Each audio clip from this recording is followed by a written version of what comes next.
To be honest, it was always just, what was I going to be able to do to not be in this situation anymore, to not be in this really unfortunate situation. It was never, this is the worst, my life sucks, it's ruined. It was always, what can I do to make it better?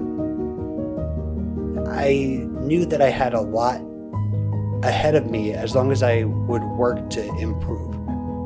I wasn't going to get there if I was staying in the position that I was, in the place that I was.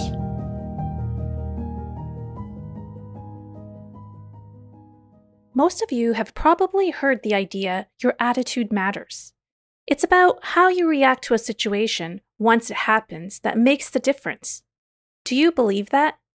Well, if you don't, maybe today's guest, who suffered a serious brain injury at the age of 18, may just convince you otherwise.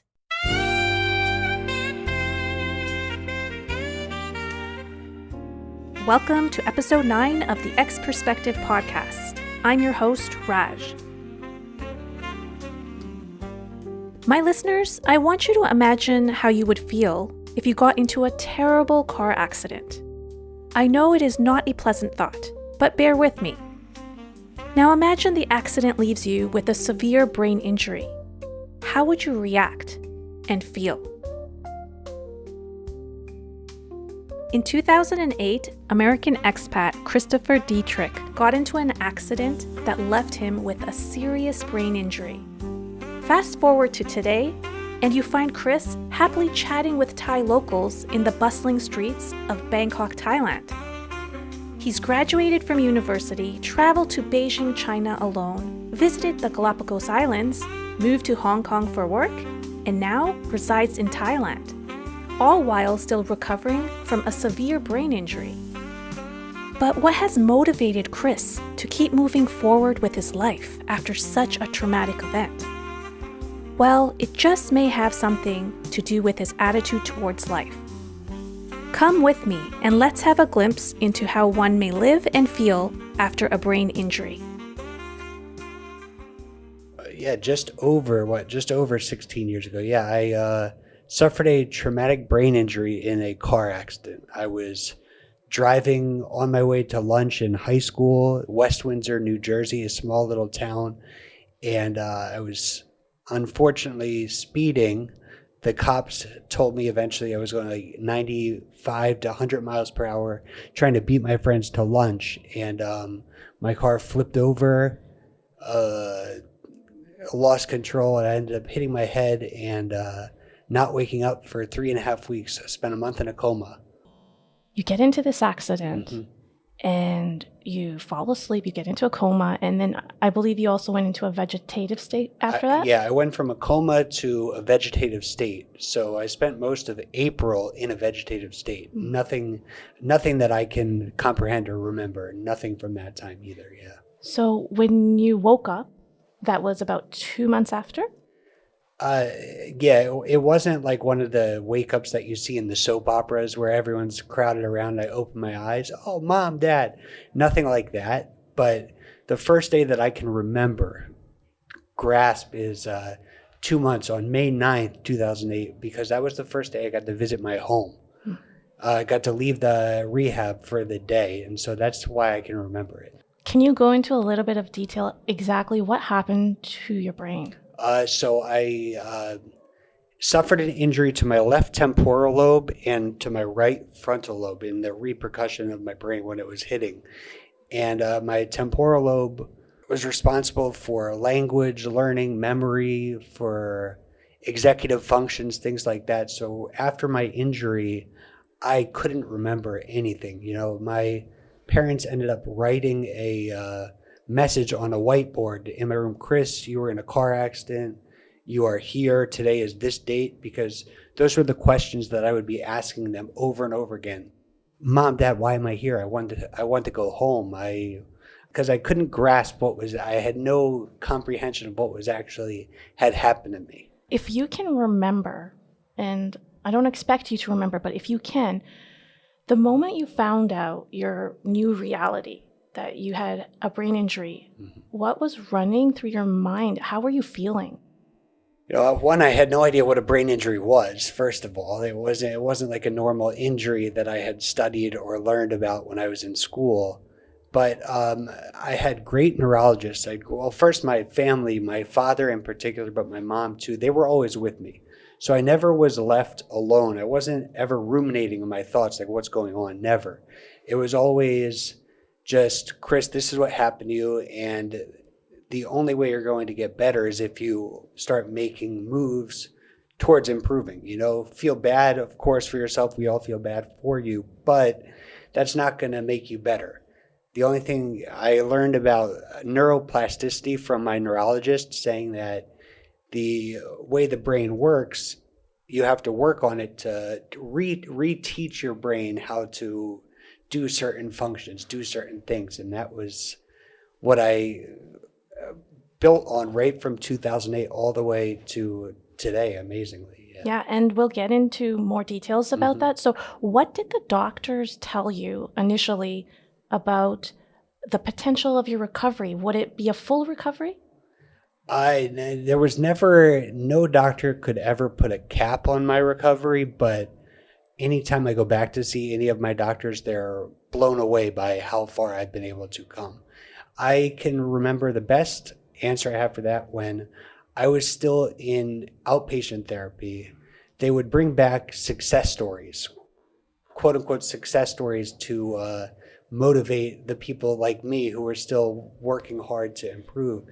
And none of the people were what I felt was like all the way recovered. Like, it was not a full recovery whatsoever. I could tell just from where I was. They had tics, they had either not always physical problems, but mentally they were cognitively not where I felt at that point I already was, but where I knew that I needed to get to. So, how did you feel when you saw these success stories?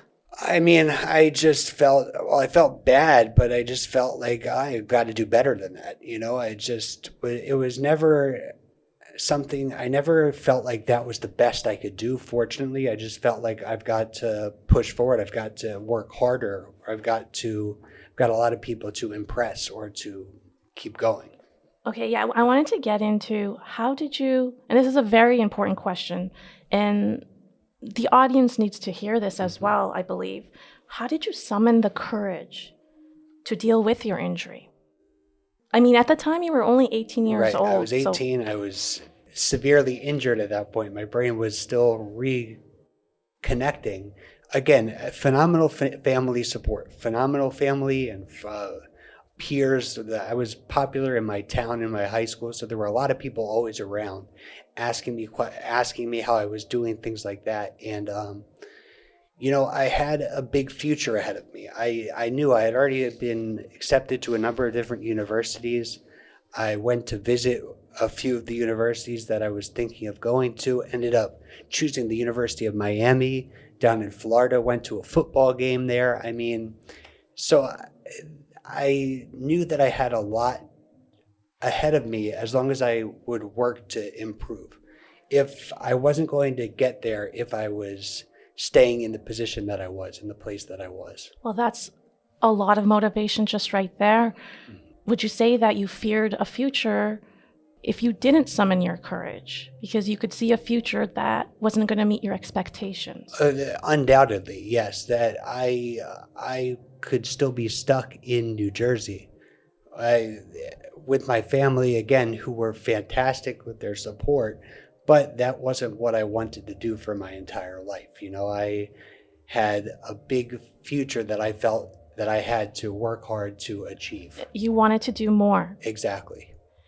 But it's really nice to hear that your family was so supportive of you, and so are your friends. And continuing to this day when it comes to family support, just giving me that little extra push when I need it, things like that, and helping to research different continuing therapies for me to continue improving. For sure, because the last thing you want to do is, after having such a horrible accident and you're trying so hard to recover, the last thing you want to do is fall into a depression.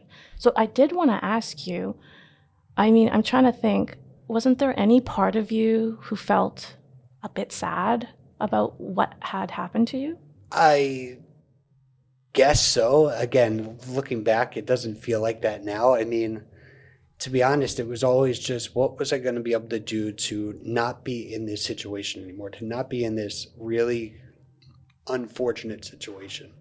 It was never, this is the worst, my life sucks, it's ruined. It was always, what can I do to make it better? I really admire that. That is such a positive mindset. And as I was preparing for our conversation today, I kept thinking, how do you achieve such a positive mindset considering you have this injury? Because to tell you the truth, Chris, I myself, as well as I've seen so many people, it's so hard for them to remain positive over things that are not even close to a brain injury. For example, sometimes, I don't know, like something happens at work, or maybe you're not going to the gym all the time. Again, I think about opportunity. I think that is the best. Because again, I'm not always positive. Some days I'm going to be upset. Some things make me unhappy, this or that. But it's overcoming that by looking to the future and seeing either I can go to the gym and start to feel better because it will make me feel better after it's over. You know, I was at the gym this morning, and no better feeling than when you're leaving the gym after a full workout. You know, and that's a small microcosm, but it goes along the same line. Think about future opportunity by doing the positive thing, by doing the thing that might seem difficult then, but it will help you in the future. That's how you can, I guess, stay positive towards it. Investing in yourself. So Exactly. One day you can look back and say, hey, yeah, I'm strong, I'm healthy. Yeah, and as what I say, that keep moving forward is the phrase that I've kind of picked up from the beginning, that, every little bit, when it came to my brain, the neuroplasticity, fixing my brain, every little step that I take builds towards the future. And it's nice even now to see people for the first time in a couple of years, and they'll always, the first thing they come, wow, you're doing so much better. Yeah. You know, because I don't see it necessarily on a minute by minute, day by day basis, but it's when people haven't seen me for a long time. And that's where because I've continued to move forward and I've continued to improve. That must be a nice feeling. Oh, fantastic, yeah. Yeah, so you're a living example of not just saying it, but doing it. Let's go back a little bit. About Certainly. 3 years after your injury, what I understand is you decided to go overseas for the very first time. You went to Beijing, China to study. Were you not afraid? I was excited. I was excited for, again, the opportunity to go abroad with school. And sure, maybe it was, I have the boyish kind of ambition, that the overzealous ambition, I guess you could say, that blind ambition is probably the better way of putting it. I didn't necessarily think about how challenging it would be. It was just the opportunity to go and to be over there on more or less by myself, with class, with a couple other students and my professor. But totally exciting. Like exactly. Going overseas for the first time. Right. Well, again, I had gone on a vacation with my family soon after, but it was the first time really being alone overseas, which was cool. When you look back, would you say that you were prepared for your trip? Looking back now, I can joke around with my family too. There's no chance. Yeah. That started when I 1 year and a half after my injury, when I went to college, is when it really started. When I chose to leave New Jersey to go down to the University of Miami, and we had done everything to get me prepared. My family and I, and my physical therapist, get me prepared. I was ready in that August of 2009, and once I got there, I so underestimated the difficulty that it was going to be. And then looking back, it was like my mom will say it was like child abuse sending me there by myself, because it was very, very, very challenging. But they believed that it was okay for you though, right? Oh, for sure. Yeah. They wouldn't have let me go if they really didn't think that I was going to be able to accomplish it. But it was summer in Miami. It was humid. It was hot. It was difficult.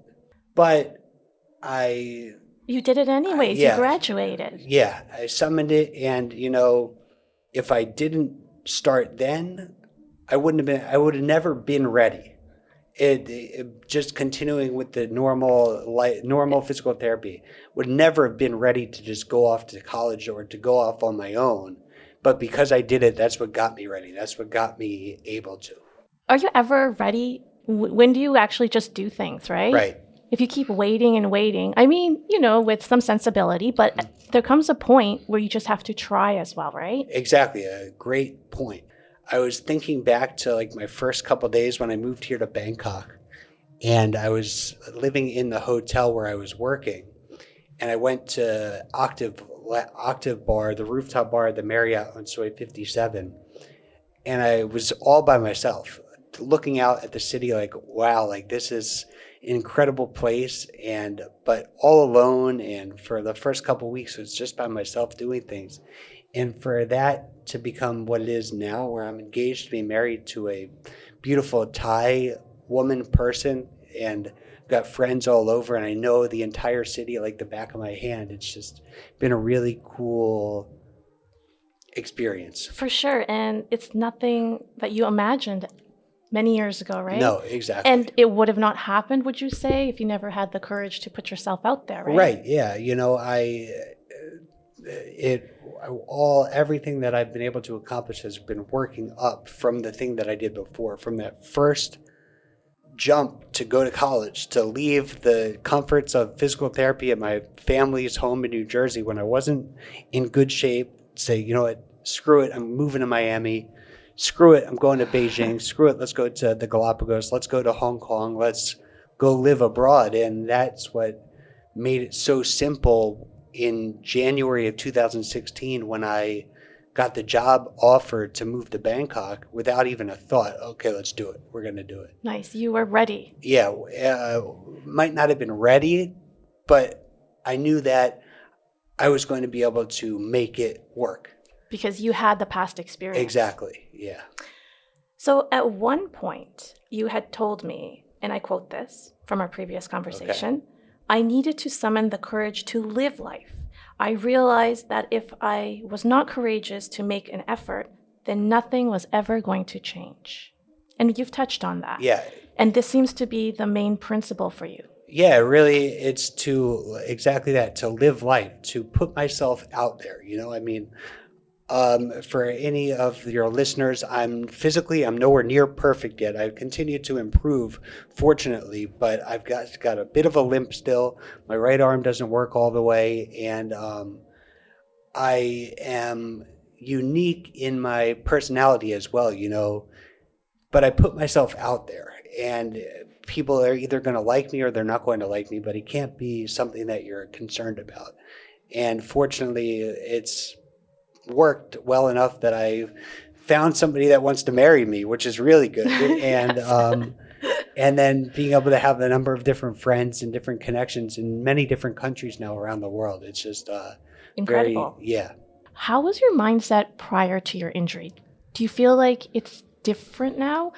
Again, I know you had mentioned that you were studying different subjects, and then that changed as well. I was in the finance. I was on the finance track, I guess. Again, I was only 18. I was a senior in high school, so I was still young. I hadn't fully developed yet, but I was nowhere near as outgoing, as open as I am now. And a lot of that has to do with my injury. I suffered from what's called disinhibition after my injury. So I would say and I would write some not the most appropriate, not normal stuff. But I've been able to sort of hone that into a skill where now that I can go up to any person on the street or any person and talk to them like we're best friends for the past years. And that's what helped me in the hotel industry.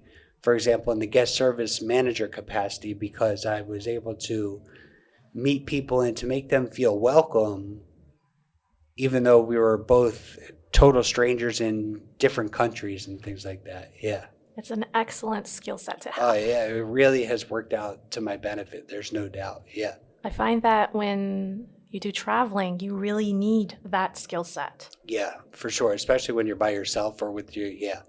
You should- You don't need it, but it enhances every experience. How's that? If that's you can stay quiet. People are very quiet, conservative, going about their tourism activities, for example, on their own or doing just the normal tourist stuff. But everything can be enhanced when you are talking to locals and you are opening yourself up to different newer experiences, because you will say yes to more things than I would have prior to my injury, I guess. For sure, you do make a point. Sometimes it may not be needed, but there are some times where you really need it. And I'll give you an example. When I was trekking in Mongolia, we were camping out, and I just felt we needed to leave that night. We needed to exit because I was starting to feel uncomfortable with my surroundings because we were very isolated. And it didn't matter what I had to do, but I had to talk to every single Jeep that was coming across and ask them, can you guys give us a ride? And we'll pay you, but can you give us a ride to the next city? I kept doing that because I really wanted to get out because I wasn't feeling comfortable. And then eventually, this one man who had a daughter, he assisted us and took us to the next city. So what I'm saying is that sometimes, like when you're traveling, you also have to use that skill set you're talking about where you just can't be bothered with, like, I can't go up to somebody and talk to them. I have to. Yeah, you have to. I have to. And that's like the thing that I noticed about your story was you keep saying that I don't have a choice. I need to do this. Correct. If I'm going to get better. To improve your life in whatever capacity, whether it's physically doing the physical therapy, waking up early, doing the work, or exactly as you said, socially and conversationally and just meeting people and talking to people and asking for help. I became excellent at asking for help right when I moved to Miami, because that first year, like I mentioned before, I was totally overwhelmed, physically and mentally both, that I couldn't have survived without getting help for everything. I even to the point where I was asking football players, because I lived in the same dorm as the infamous Miami football team. Really? University of Miami football team, the Miami Hurricanes. And my one buddy, Arthur, I remember I would ask him, he would make me peanut butter jelly sandwiches in the dining hall. And that was like, usually the football players were off in their own little area. And nobody messed with the football players while they were eating. And that I had one of the kids helping me make a peanut butter and jelly sandwich because I couldn't do it with my right arm being paralyzed at the time. And yeah, it's a perfect little example that just ask for help, and you'd be amazed at what people are willing to and happy to do for you. You had told me I used this injury to enhance my life rather than hold me back. And I had mentioned to you earlier how this idea was really cool because most people, when they get injured, they kind of feel down and they're just like, great, you know what? I have all of these obstacles in my way.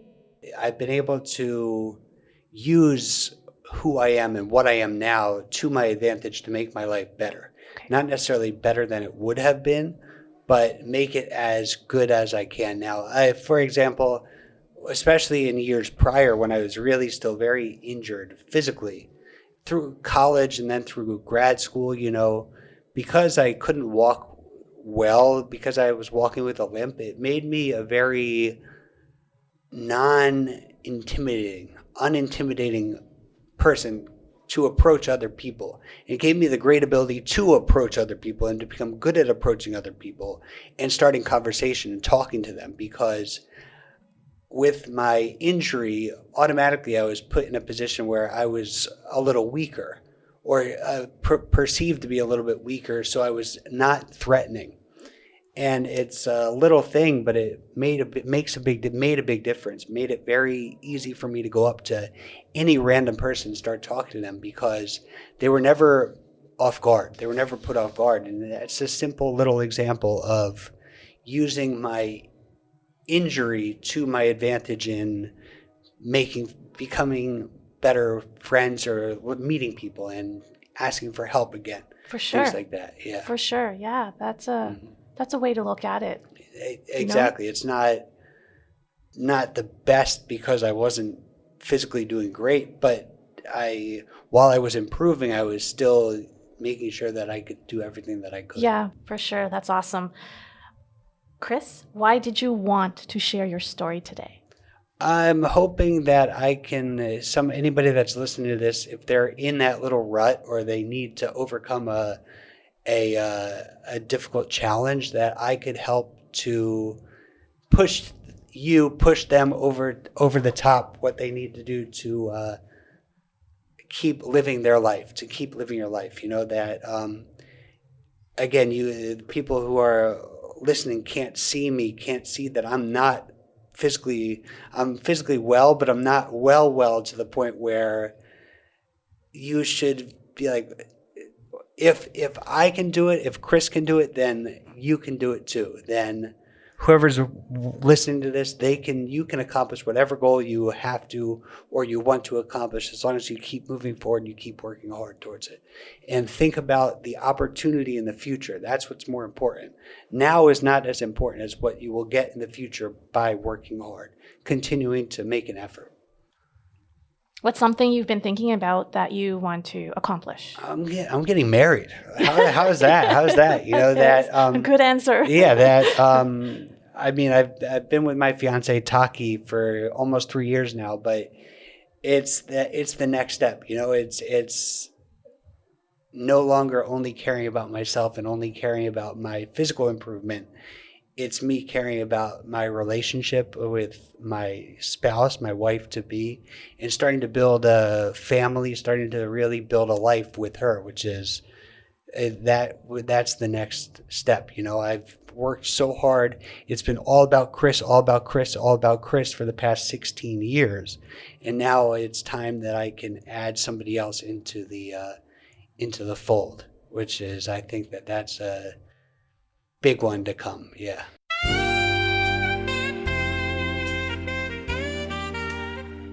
This conversation was recorded in 2024, and since then, Chris has indeed hit another milestone. He is now married to his Thai fiancée. It takes courage to push past a traumatic event in your life. It takes strength to have faith in yourself and remain optimistic about your future, despite a life-changing injury. In Chris's case, his persistence and hard work have and continue to pay off. At the beginning of this episode, my listeners, I asked you if attitude matters. What do you think after listening to Chris's story? If any of you are struggling with overcoming a difficult injury and want to connect with Chris, you can find his contact information in the show notes. I want to thank you all for your attention and time. If you found Chris's story inspiring, please share it on social media. It would mean a lot to me. Also, we recently updated our website, which now features our latest stories. Visit www.theexperspectivepodcast.com to check it out. Thanks again for listening, and see you in episode 10.